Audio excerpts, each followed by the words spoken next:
After Wednesday's peace deal announcement, Israelis and Palestinians alike were celebrating in the streets at the prospect of the hostages coming home in just days. Gazans being able to go back home. Here with us now to discuss the implementation ahead is former Assistant Deputy Secretary of State Joel Rubin. Joel, welcome back. Always good to see you.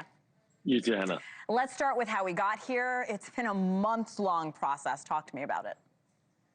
It's been a months-long process. It's been 2 years of really horrific war. And in this most recent agreement, which hopefully will be the final diplomatic agreement to stop this war, we saw President Trump lay in aggressively over the last several weeks to try to end this and get this ceasefire done. But really, the turning point, interestingly, was when Israel bombed Doha, Qatar, and tried to assassinate several Hamas negotiators. That failed. It seemed like President Trump at that moment realized this could completely metastasize and set American ally against American ally, and he leaned in and brought different parties together.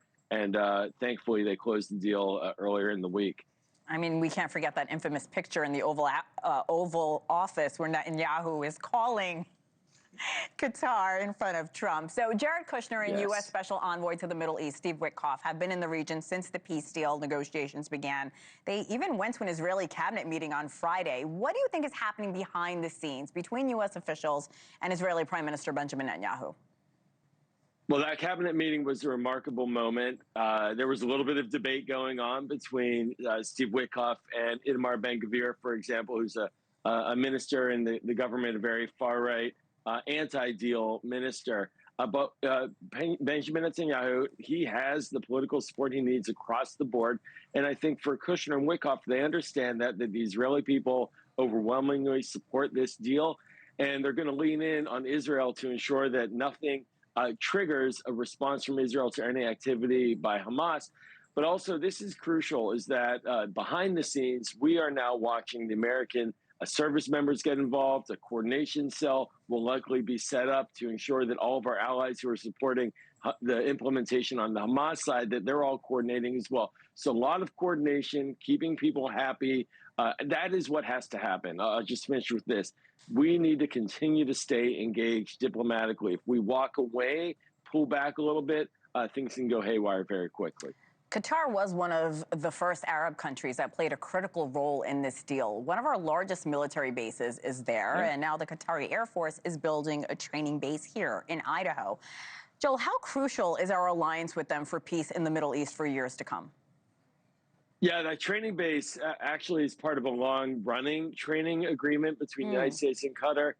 And the Qataris, frankly, been there for us in a variety of national security moments and crises. For example, when we left Afghanistan in 2021, and there was a significant amount of Afghans leaving the country desperately, they went to the Al Udeid Air Base in Qatar. We had the Qataris helping us track down individuals in Afghanistan as well. So they've supported military operations across the Middle East from that base. In fact, the Qataris pay for that base as well. And so it's a crucial ally amongst many allies in the region.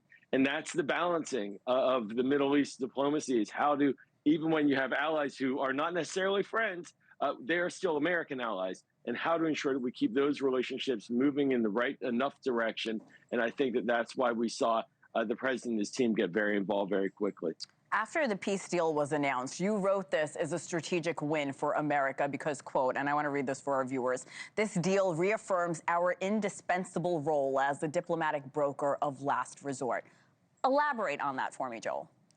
Yeah, look, Hena, there's been a lot of political debate about America's engagement with the world from the right and from the left, criticizing the idea that the United States should be out and engaging from the America First side to isolationism and in between.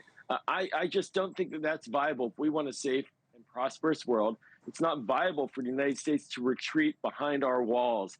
There are no walls. We need to be engaged. And so I applaud the administration for getting engaged, working with our allies, bringing them together. Nobody else could have brought them together. This is not the first time the United States has played a leading role in diplomacy. It matters, and by doing it, we're now seeing the results. Thank you for watching. Subscribe below and download our NewsNation app right now on your phone, and you will get fact-based, unbiased news for all Americans.